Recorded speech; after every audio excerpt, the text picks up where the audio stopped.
Dear students, आज की class में मैं तुम्हें पढ़ाने जा रहा हूँ फिर से हिंदी का एपिसोड सेकंड। दूसरा एपिसोड में पढ़ाने जा रहा हूँ जिसमें मुख्य तौर पे जानेंगे हम लोग राष्ट्रभाषा, राजभाषा तथा मातृभाषा में क्या अंतर है। चलो बच्चे, इसको जानने के लिए फिर से मैं शुरुआत करता हूँ वहाँ से जहाँ मैं पहला टॉपिक ख़त्म किया था। हम पढ़ेंगे व्याकरण। क्या पढ़ने जा रहे हैं? व्याकरण। व्याकरण किसे कहते हैं? व्याकरण को इंग्लिश में ग्रामर कहा जाता है बच्चे। कहते हैं कि व्याकरण वह शास्त्र है जिससे किसी भाषा के शुद्ध बोलने, किसके? भाषा के शुद्ध बोलने, शुद्ध लिखने, शुद्ध पढ़ने और शुद्ध समझने के नियमों का अध्ययन किया जाता है। अर्थात व्याकरण वह शास्त्र है जिससे किसी भाषा को शुद्ध बोलने, पढ़ने, लिखने और समझने का अध्ययन किया जाता है। हम सामान्य तौर पे कोई भी भाषा बोल लेते हैं बच्चे, लेकिन जब तक उसमें शुद्धता नहीं होती है तब तक उसको पूरा करेक्ट नहीं माना जाता है। तो व्याकरण के तहत शुद्ध लिखना, पढ़ना, बोलना, समझना हम सीखते हैं। किसको लिखना, पढ़ना, बोलना, समझना? तो भाषा को। कहता है कि प्रत्येक भाषा का अपना व्याकरण होता है। व्याकरण भाषा को व्यवस्थित रूप प्रदान करते हैं। जैसे इंग्लिश एक भाषा है, लैंग्वेज है, तो इसके व्याकरण को हम ग्रामर के नाम से जानते हैं। संस्कृत में व्याकरण के नाम से जानेंगे, हिंदी में व्याकरण के नाम से जानेंगे बच्चे। तो अलग अलग भाषा के अपने अपने व्याकरण होते हैं बच्चे, और व्याकरण उसको क्या करता है जी? एक व्यवस्थित रूप प्रदान करता है, शुद्ध लिखना, पढ़ना, बोलना और समझना। तो हमारी भाषा चूँकि हिंदी है बच्चों, तो आज हम हिंदी को बेहतरीन तरीके से जानेंगे कि हिंदी है क्या और हिंदी की उत्पत्ति कहाँ से हो रही है। ये समस्त चीज़ें, हिंदी की विशेषता क्या है, समझो। हिंदी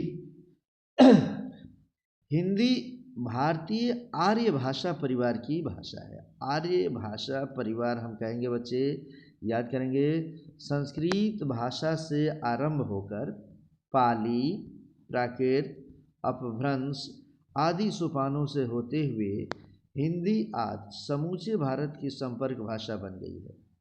हिंदी हमारे देश की राजभाषा है। मैं क्वेश्चन लिख रहा हूँ, स्टार लगा रहा हूँ। हमारे देश की राजभाषा क्या है? हिंदी। हिंदी शब्द आता कहाँ से है बच्चे? तो इसे समझेंगे हम लोग। यह हमारा देश है बच्चे, याद रख लेना। और इस देश के पश्चिम में एक ये नदी थी जिसे हम सिंधु नदी कहते थे। क्या कहेंगे बच्चे?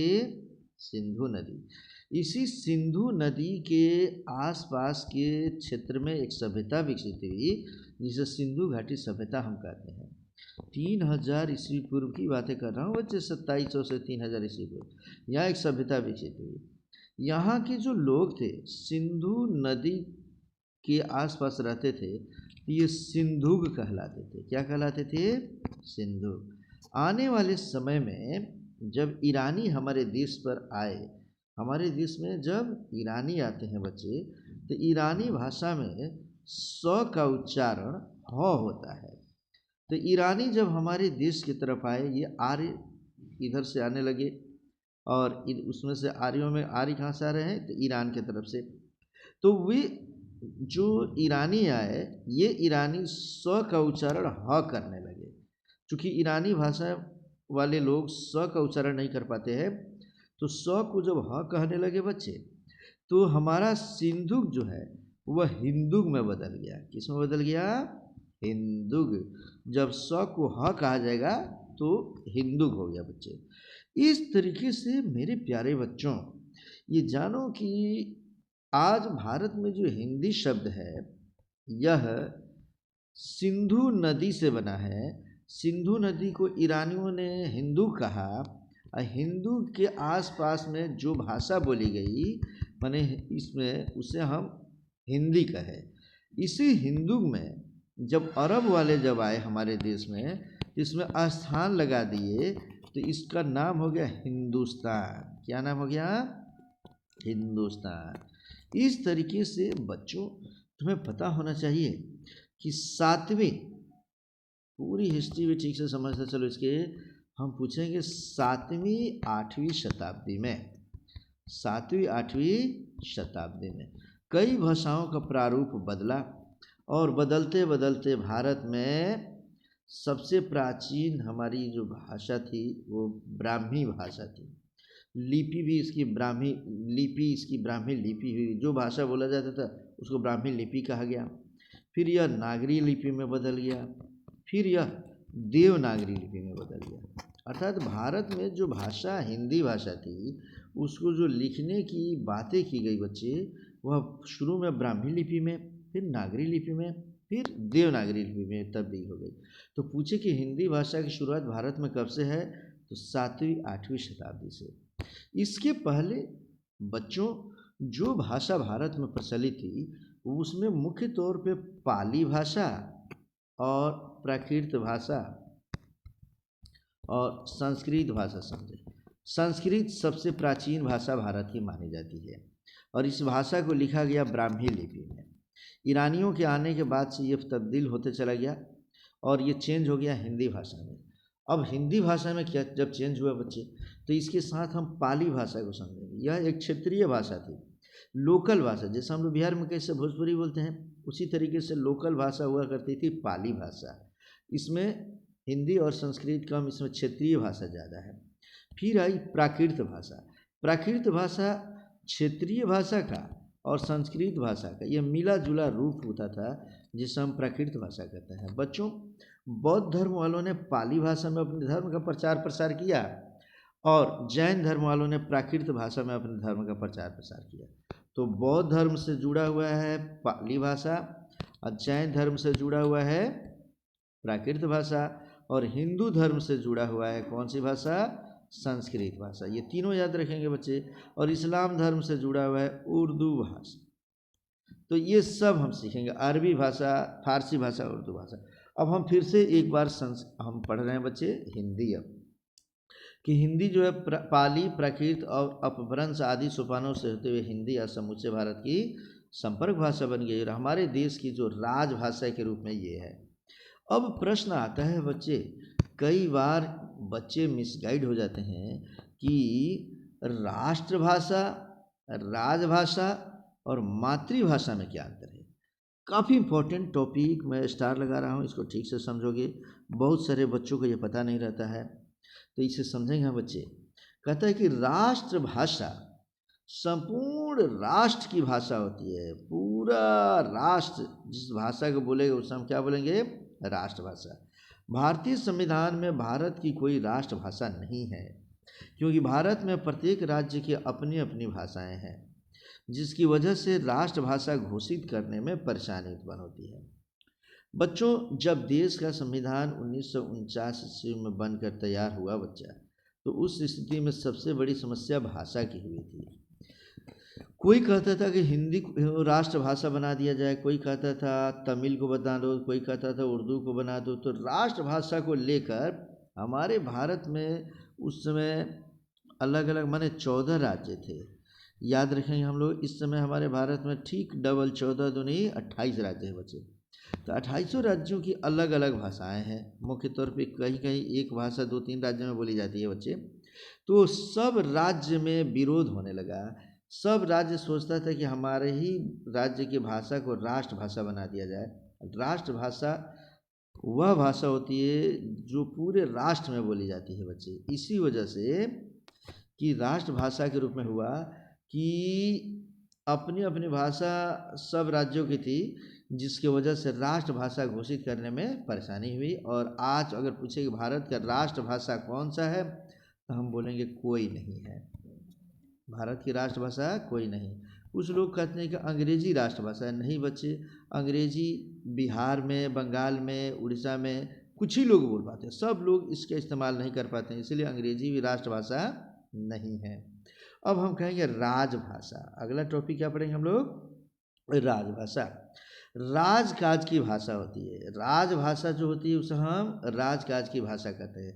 माने किसी भी राज्य का, भारत का जो भी कागजात होगा, उस जो राजपाट चलाने के लिए जो कागज़ बनेंगे, तैयार होंगे, उसी को हम क्या बोलेंगे, राजभाषा।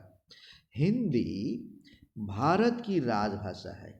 स्टार लगाता हूँ, याद रख लेना। कब से है जी, तो कहते हैं संविधान के अनुच्छेद 343(1) 343 मुख्य तौर पे याद रखोगे कि इसके तहत हिंदी को राजभाषा घोषित किया गया। कब घोषित किया गया बच्चे, इसको भी पढ़ते हैं हम लोग।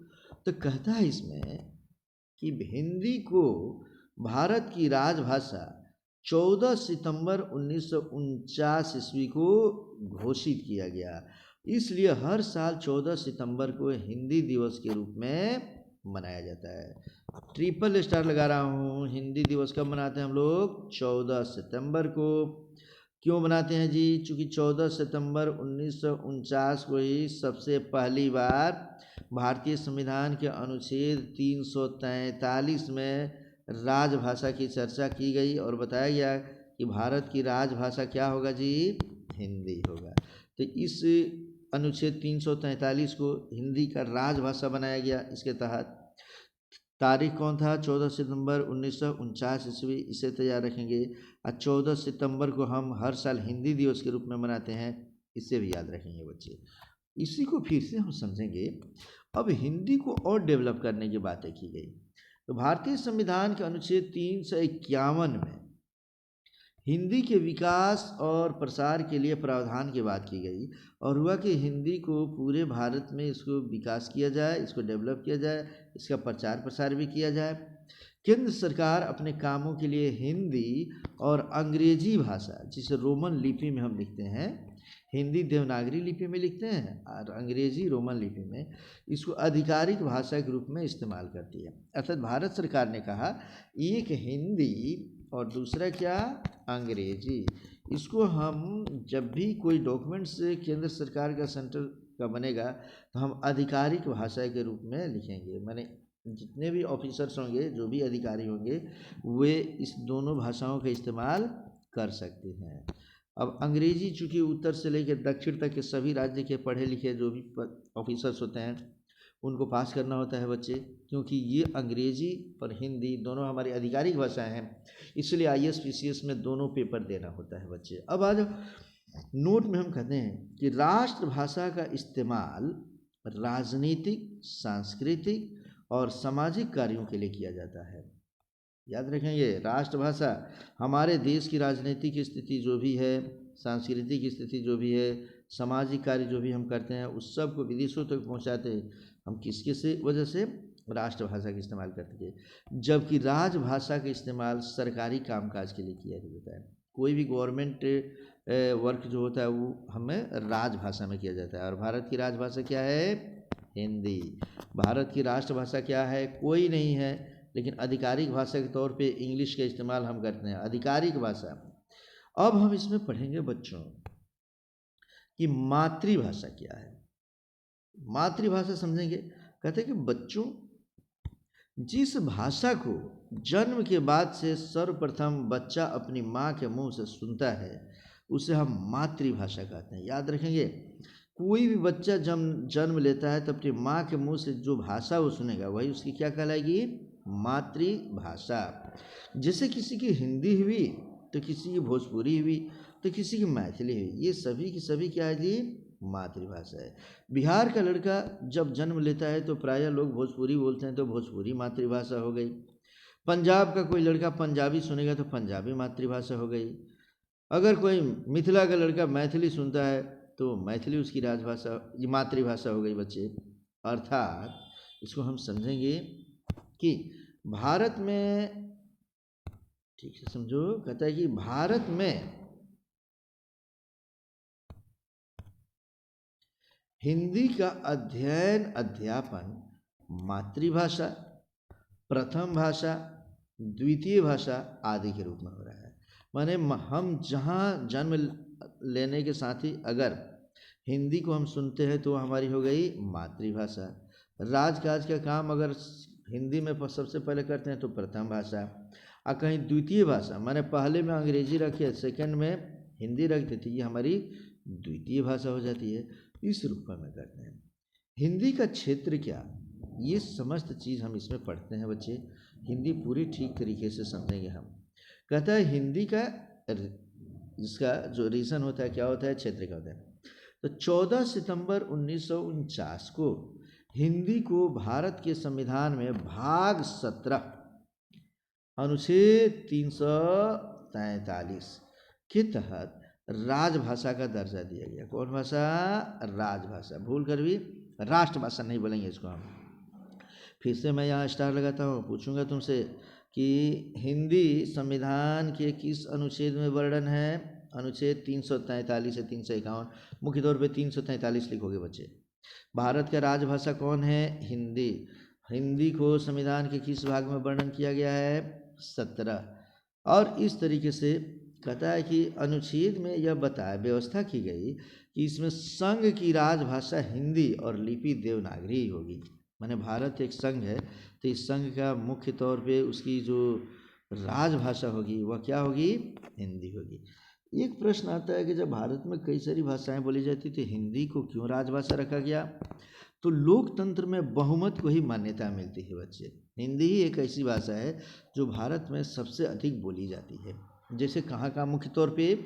उत्तर प्रदेश, हिमाचल प्रदेश, हरियाणा, राजस्थान, मध्य प्रदेश, बिहार, उत्तराखंड, झारखंड, छत्तीसगढ़ इत्यादि राज्य और दिल्ली के साथ साथ यह देख लेंगे, दिल्ली केंद्र शासित प्रदेश है, उसके साथ साथ अंडमान निकोबार संघ राज्य क्षेत्रों में, माने अंडमान निकोबार द्वीप समूह जो है उसमें हिंदी शासन और शिक्षा की भाषा है। इतने सारे, चूँकि मैक्सिमम राज्यों में हिंदी ही राजभाषा है बच्चे, ठीक है ना, हिंदी ही बोली जाती है, इसीलिए इसको हम राजभाषा के रूप में इस्तेमाल करते हैं। यहाँ एजुकेशन भी हिंदी माध्यम से ही दी जाती है। इसके साथ बंगाल, उड़ीसा, महाराष्ट्र, गुजरात, पंजाब की संपर्क भाषा भी क्या है? हिंदी है। यहाँ भी हम जाते हैं तो हिंदी का इस्तेमाल करके हम अपने काम को चला लेते हैं। बच्चों थोड़ा समझोगे, यद्यपि दक्षिण भारत के राज्यों जैसे तमिलनाडु में तमिल बोली जाती है, आंध्र प्रदेश में तेलुगु बोली जाती है, केरल में मलयालम बोली जाती है, कर्नाटक में कन्नड़ बोली जाती है। ये द्रविड़ परिवार की भाषा है। कन्नड़ किस परिवार की भाषा है? द्रविड़ परिवार की। ये प्रयोग में लाई जाती है, पर वहाँ भी हिंदी बहुतायत में बोली और समझी जाती है। माने इतना होने के बावजूद भी वहाँ भी कई सारे लोग हैं जो हिंदी बोलते हैं, तो इसलिए सोचा गया हिंदी चूँकि उत्तर से दक्षिण तक मैक्सिमम लोग समझ ले रहे हैं, तो इसी को हम राजभाषा बनाते हैं। कहते हैं कि हिंदी भारत के बाहर भी अनेक देशों में बोली जाती है, जिनमें Burma, Sri Lanka, Mauritius, Trinidad, Fiji, Malaya, Suriname तथा दक्षिण और पूर्वी अफ्रीका प्रमुख है। यहाँ भी विदेश होने के बावजूद भी यहाँ हमारे देश के लोगों की संख्या है और वे वहाँ जाकर ये हिंदी बोलते हैं, तो वहाँ भी विदेश में बोली जाती है बच्चे।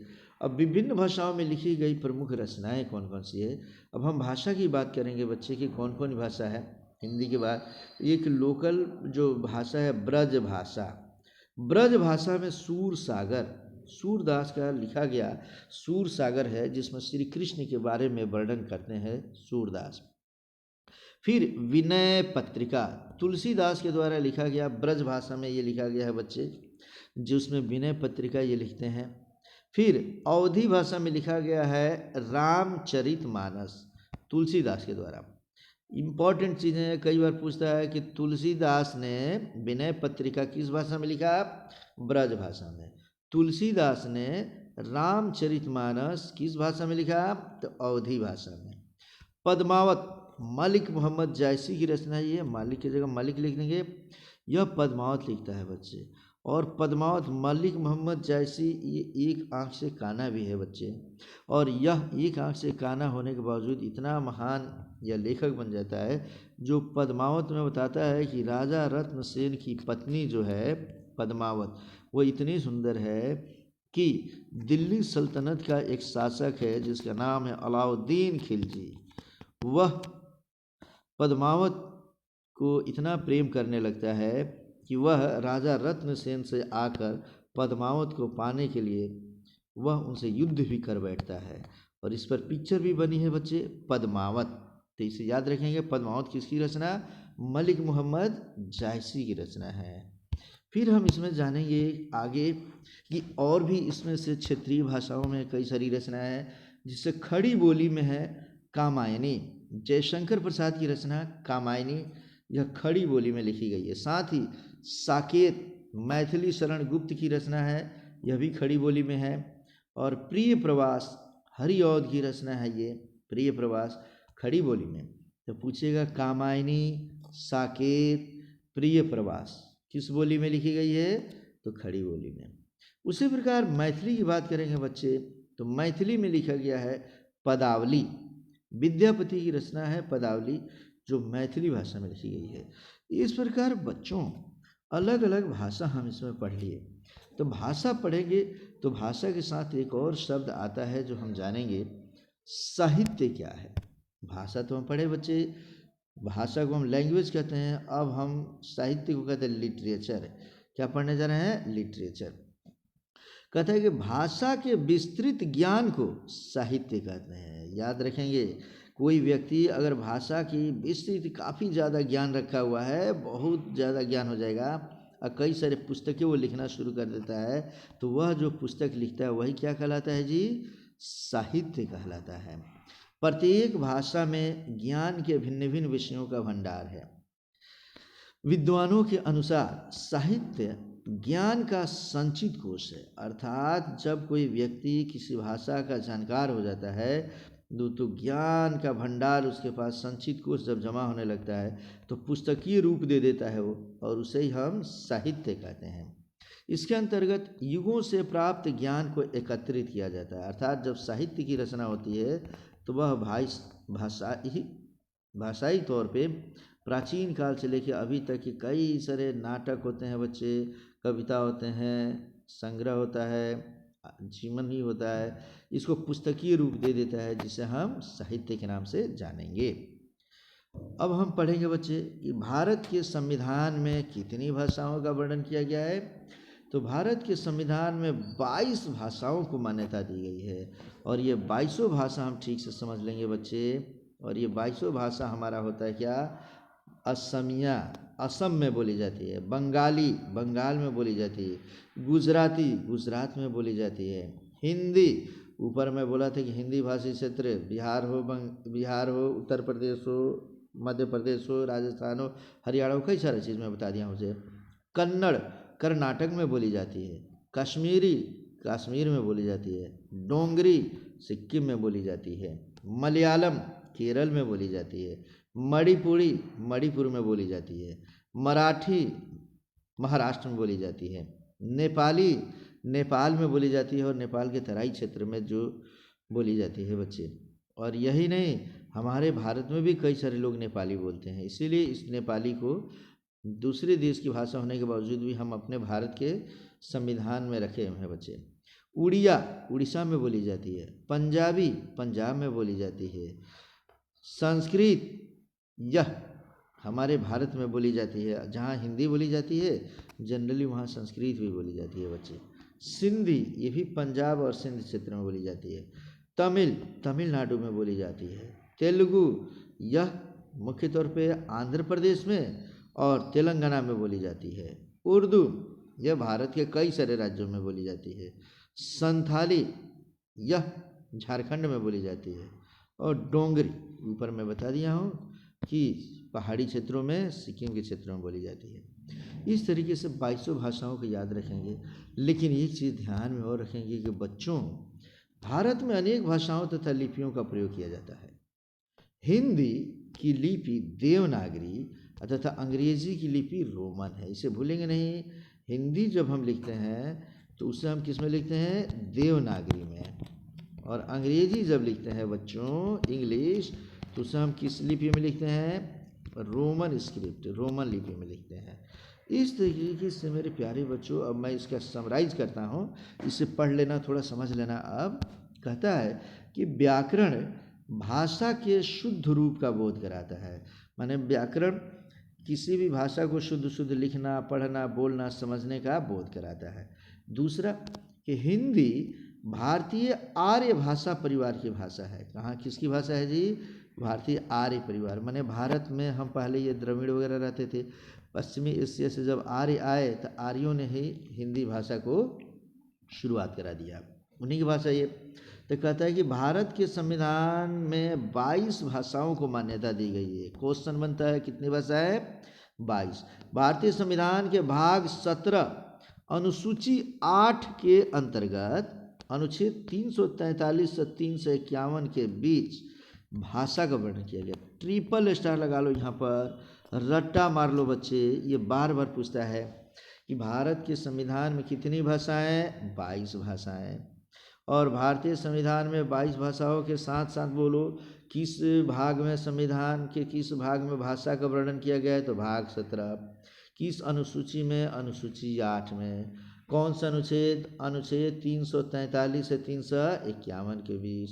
मुख्य तौर पे 343 से शुरुआत होती है हिंदी भाषा, इसे याद रखेंगे हम लोग। अब आगे कहता है बच्चों कि भारतीय संविधान के भाग 17 की 8वीं अनुसूची में 14 भाषाएं थी। जिस समय हमारा संविधान बन रहा था उस समय बच्चे, जिसके अनुसार 1956 में राज्य पुनर्गठन आयोग के तहत भाषा के आधार पर भारत में 14 राज्यों का स्थापना किया गया। इसे समझ लो।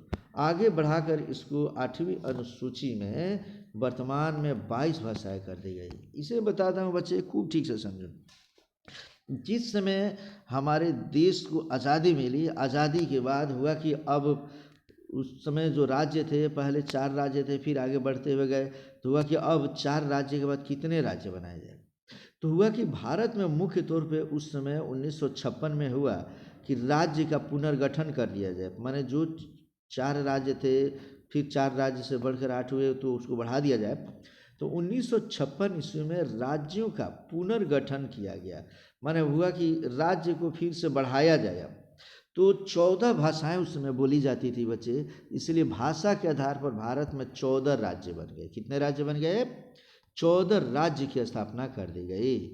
आगे अभी 8वीं अनुसूची में यह भाषा बढ़ती गई और इस समय ये स्थिति है 2025 में भी कि अभी 22 भाषाएं जो है वह भारत के संविधान में वर्णन किया गया है। अर्थात अब इसे समझो, हम अब 22 भाषा में से किसी भी भाषा का इस्तेमाल यहाँ की परीक्षाओं में कर सकते हैं।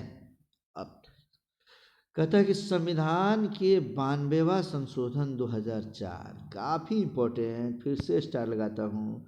अंतिम में कहता है कि 2004 ईस्वी में 92वां संविधान संशोधन करके संविधान के भाग 17 अनुसूची 8 में संथाली, बोडो, मैथिली और डोंगरी, इन 4 भाषाओं को भी 8वीं अनुसूची में जोड़ दिया गया। फिर से समझते जाओ बच्चे। भारतीय संविधान के भाग 17 अनुसूची 8 में 14 भाषा से बढ़ाकर 22 भाषा कर दी गई। 2004 में 4 भाषा जोड़ी गई बच्चे। ये चारों भाषा क्या थी? संथाली, बोडो, मैथिली और डोंगरी। इस तरीके से हमारे संविधान में कुल 22 भाषाएं हो गई बच्चे।